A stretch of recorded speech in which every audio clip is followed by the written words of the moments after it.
You were one or the other. You were a Matchbox kid or a Hot Wheels kid.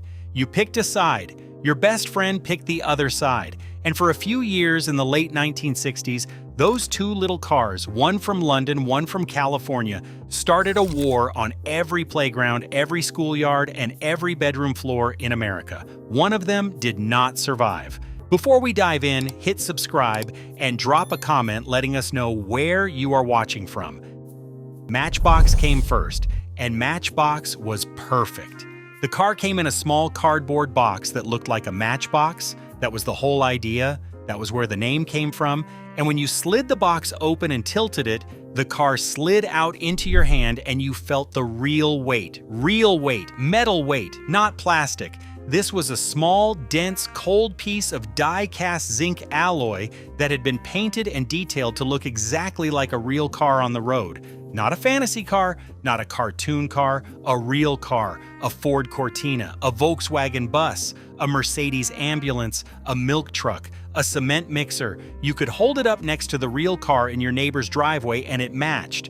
The wheels turned, the doors opened on some models, the paint was clean and precise, and the details were correct because the men who made these cars in a factory in London cared about getting them right. You bought them at the drugstore, or the five and dime, or the toy aisle at the department store. They cost about 40 cents in the early 1960s, and they sat in a spinning display rack, row after row of little yellow and blue boxes with a picture of the car on the front and the model number in the corner. You had $1 of allowance money, and you could buy two and still have change for a candy bar. You rode your bike to the store every Saturday and stood in front of that rack for 20 minutes, turning it slowly, reading every box, checking every model against the list in your head of the ones you already had, because the goal was to collect them all, 75 models in the 1 to 75 series, each one numbered, each one different, each one 40 cents closer to completing the set. You kept them in the carrying case,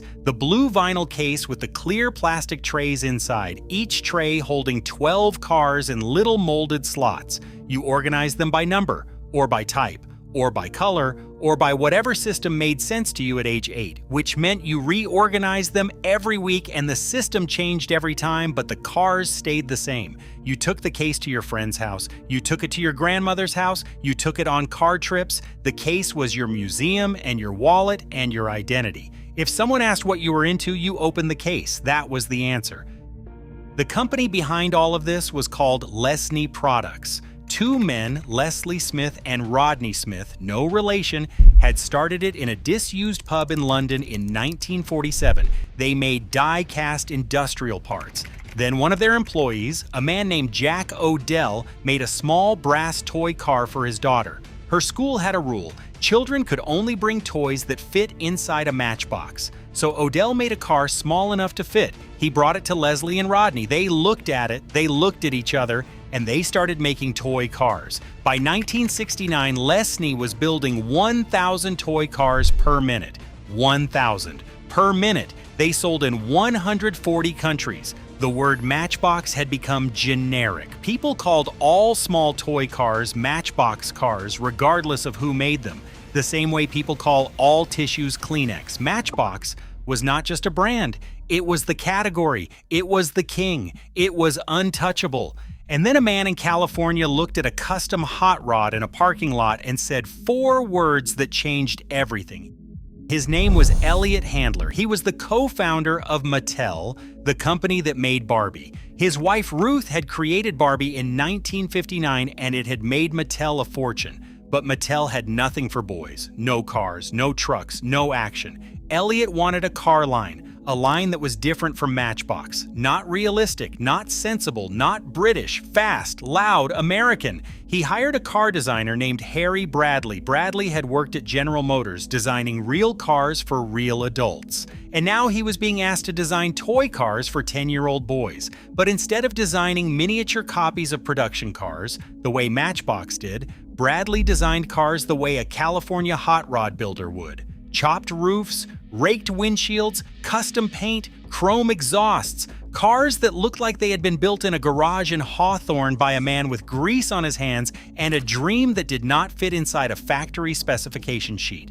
One day, Elliot Handler walked through the Mattel parking lot and saw Harry Bradley's own car, a customized El Camino with metallic paint and chrome wheels. Elliot stopped. He looked at the car and he said, "Man, those are some Hot Wheels." The name stuck. And in 1968, 16 cars hit the shelves. The Sweet 16, the Custom Camaro, the Custom Barracuda, the Diera, the Silhouette, each one painted in Spectraflame, a transparent metallic lacquer applied to polished bare metal that shimmered and shifted color in the light, each one riding on torsion bar suspension made from piano wire, each one rolling on low-friction axles that made them faster than anything Matchbox had ever put on a shelf. And overnight, not gradually, not slowly, overnight, the playground changed.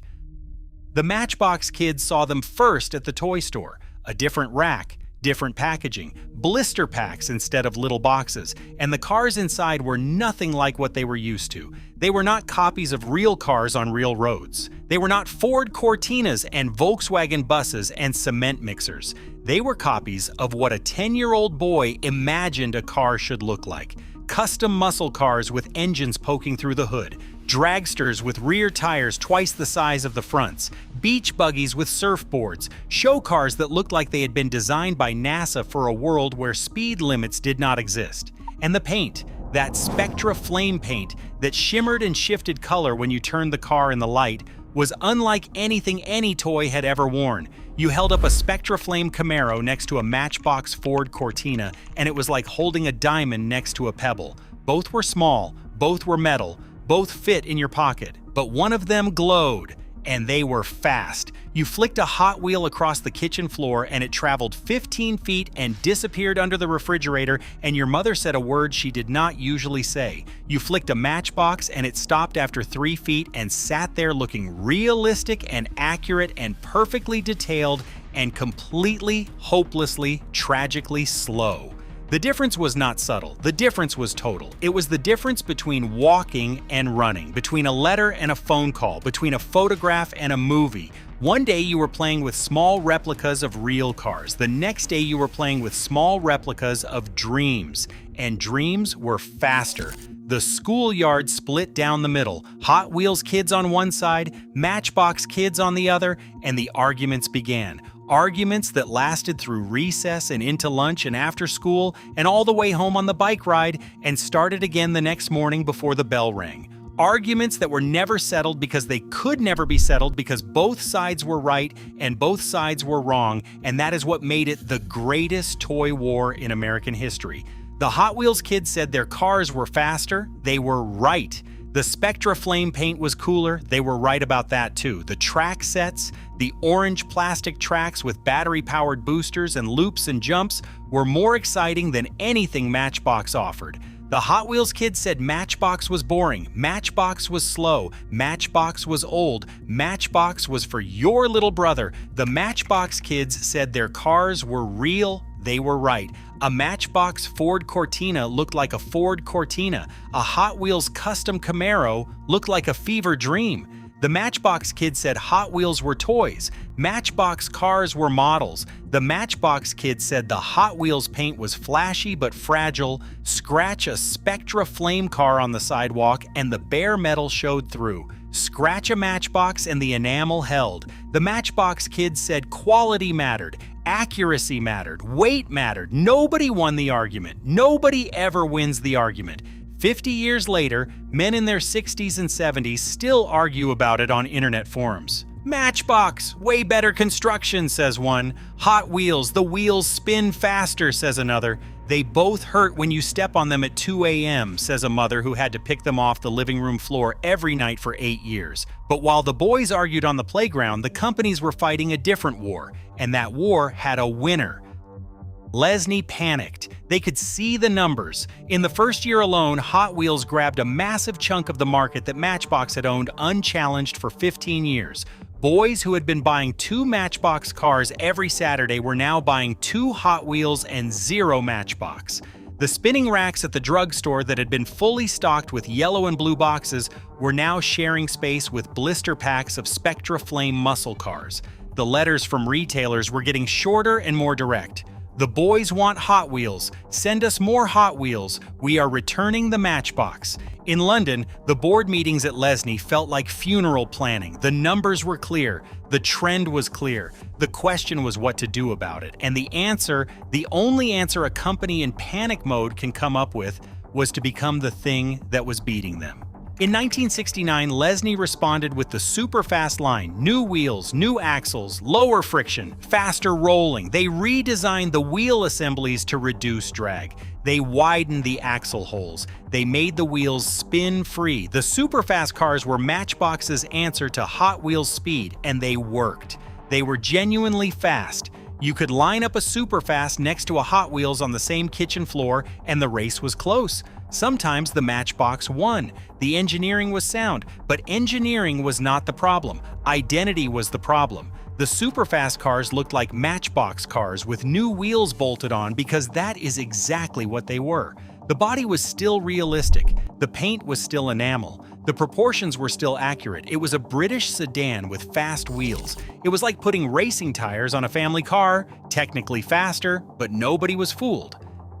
Then Lesney tried fantasy cars, the kind of wild, impossible, California dreaming designs that Hot Wheels was famous for. Cars with exposed engines and chrome exhaust pipes and chopped roofs, and names that sounded like they belonged on a drag strip. But a British company designing California hot rod fantasy cars was like a librarian trying to play electric guitar. The shapes were wrong. The colors were wrong. The attitude was wrong. Matchbox was Matchbox because it was realistic, detailed, British, and precise. It was the company that built a perfect miniature replica of a London double-decker bus. The moment it tried to build a miniature replica of a Californian's fever dream, it lost the thing that made it Matchbox in the first place. It was no longer the best realistic car, and it was not the best fantasy car either. It was nothing. It was in between, and in between is where companies go to die.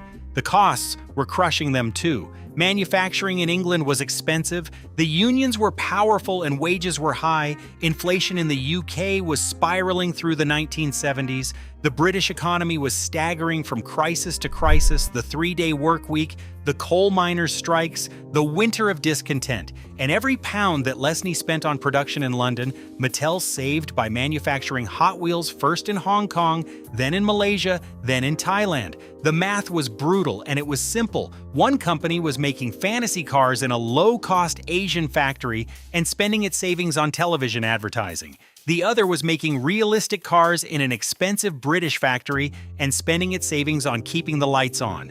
The fantasy cars were winning. The costs were lower. The advertising was louder. It was a war being fought on two fronts and Lesney was losing both.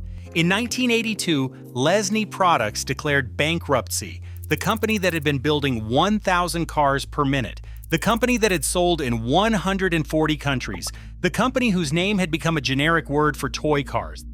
The company that Jack O'Dell started when he made a small brass car to fit in his daughter's Matchbox, that company was dead. Killed not by a bad product. Killed not by bad management alone. Killed by 16 cars from California with metallic paint and piano wire axles and a name that a man said in a parking lot when he saw a customized El Camino. The Matchbox brand survived barely. Universal International bought it, then Tyco Toys bought it, and then in 1997 came the final act, the moment that every Matchbox kid who had grown up and followed the business from a distance knew was coming but hoped would not. Mattel bought Matchbox, the company that made Hot Wheels, the company that had started the war, that had invaded Matchbox's market, that had taken its customers and its shelf space and its dignity. That company now owned Matchbox. The killer bought the victim. The conqueror bought the conquered. The company that Elliott Handler built to destroy Matchbox now had Matchbox's name on a piece of paper in a filing cabinet in Mattel's headquarters in El Segundo, California. Some collectors feared Mattel would kill the brand entirely. Why keep your enemy alive when you own his name? But Mattel kept Matchbox going as a secondary line, a quieter line, a line focused on realistic vehicles, while Hot Wheels kept the fantasy cars and the orange track and the marketing budget and the Super Bowl commercials and the movies and the video games and the cultural dominance. Matchbox became what it had always been, the realistic one, the quiet one, The one that serious collectors preferred, but now it lived in the spare room of the house that Hot Wheels built. You had both. You know you did. You might have said you were a Matchbox kid or a Hot Wheels kid, but the truth is you had both. They sat in the same carrying case, they raced on the same carpet, they crashed into the same table legs. And when your mother stepped on one at 2 in the morning on her way to the bathroom, she did not check the brand before she said the word she said. They were all the same in the dark, small, metal, sharp-edged, and absolutely essential to the geography of your childhood floor. But they were not the same. You knew it then, you know it now. One was built to look like the world as it was. The other was built to look like the world as you wished it could be. One came from a factory in London where a man made a brass car for his daughter. The other came from a parking lot in California where a man saw a custom hot rod and said 4 words. Both of them ended up on your bedroom floor. Both of them ended up in a carrying case that you took everywhere. And both of them ended up meaning more than 40 cents worth of die-cast metal should ever mean to a grown man who still remembers which one he picked up first. The factory in London is gone. The carrying case is in the attic. The spinning rack at the drugstore is gone because the drugstore is gone.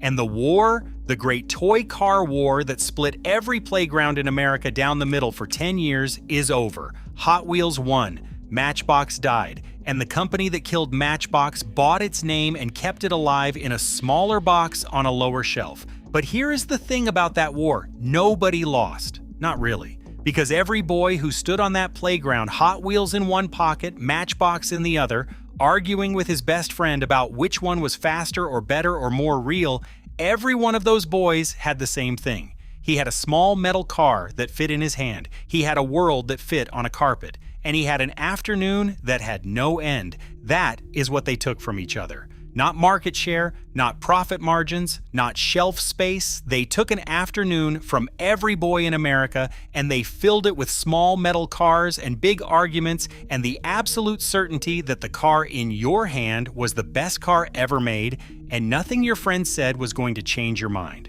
Were you a Matchbox kid or a Hot Wheels kid? You are still thinking about it right now.